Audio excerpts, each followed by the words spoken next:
Hello. I originally planned on making this video short and unscripted, where I would mention a few memories, say something that I think is profound, and then have it end with a picture of Fitz or something stupid as a joke.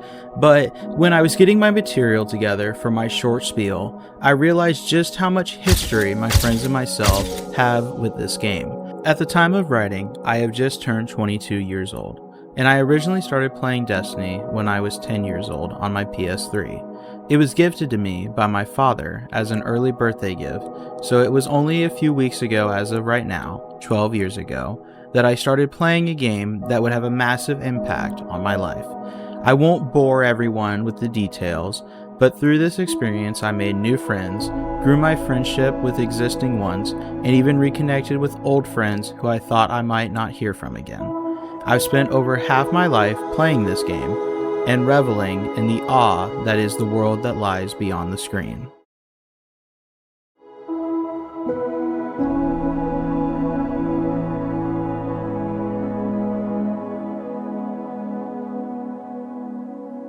Now, to get sentimental. This game has been a whole hobby at times, and while I am aware that my achievements here don't hold real-world value, I still hold on to them dearly, and am extremely proud of the challenges in this game I have overcome. To begin, I want to start with just some numbers.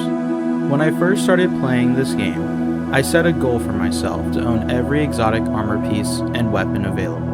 While I didn't complete this goal in D1, I made it my mission to see it through in D2. I am happy to report that as of right now, I have 546 out of 635 exotics from the exotic gear collection, with only 2 of those items being actual gear, and the rest being cosmetic ornaments.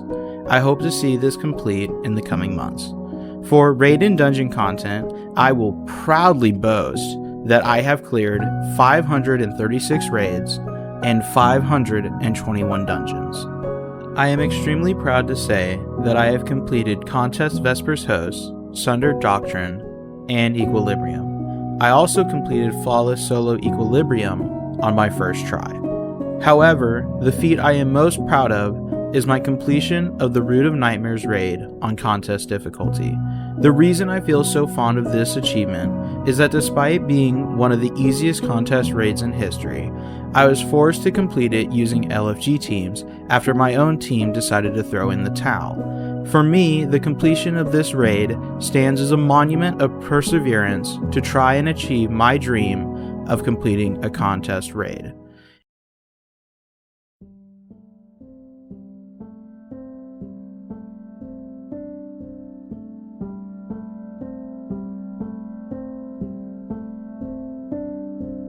However, I don't want this to just be about me, because there is another person who has been around for all this insanity from the same day as me, and his achievements far outweigh my own. Even though he is probably cringing in his chair right now, knowing that I am bringing this up, I still wanted to show off for him anyways. The person I am talking about is none other than my brother. Fun fact, by the way, this warlock is actually my brother's first ever character. When I first got Destiny, my brother and I both played on the same PlayStation account. So when he wanted to try Destiny for the first time, I passed him the controller and he made his own character. I've tried my best to somewhat preserve this character, how it was when he last played it. While a lot of the gear he had on him is either gone or in my vault somewhere, all the ghost shells, emblems, sparrows, and ships have been left untouched. All the older legendary items you see in those slots have been there since the last time he played on this account. Now let's get into the stats. Nick has 508 raid clears and 656 dungeon clears. He has all the same contest clears as me and a ton of challenge runs.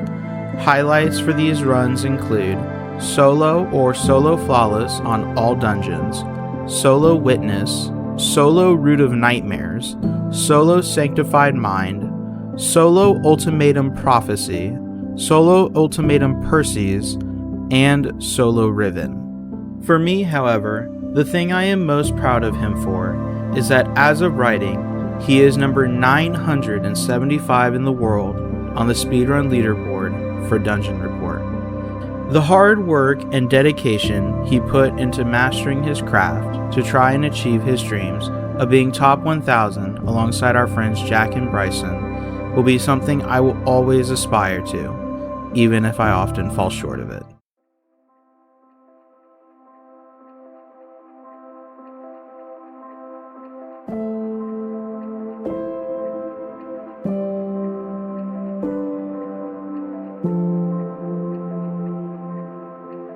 For this last bit of the video, I want to talk about Destiny going forward.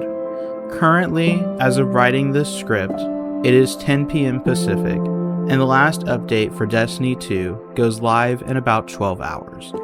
Although I want to have this video done before playing the update, as something for my friends to see to inspire them to think about their own achievements and laurels as we go into Monument of Triumph, I want to end off this video with something different. A lot of people have understandably been shaken up by the sudden news of Destiny 2's last update, and the fact that all signs point to this franchise being laid to rest for a period of time. But that's not how I'm going to go about this. I want to propose a different way of looking at Monument of Triumph. It is often said by many people that they wish they could have known when they were in the good times before those good times went away.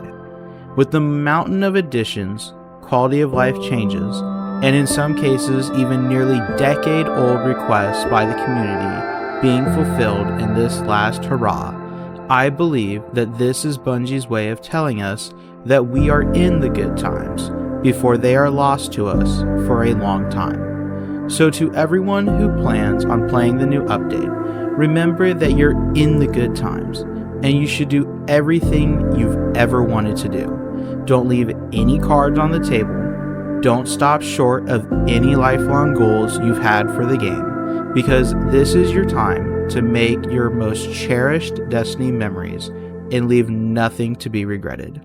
Because when you look back on the decade-spanning franchise that, if you're like me, has only served to change your life for the better, you will want to only remember it with a smile.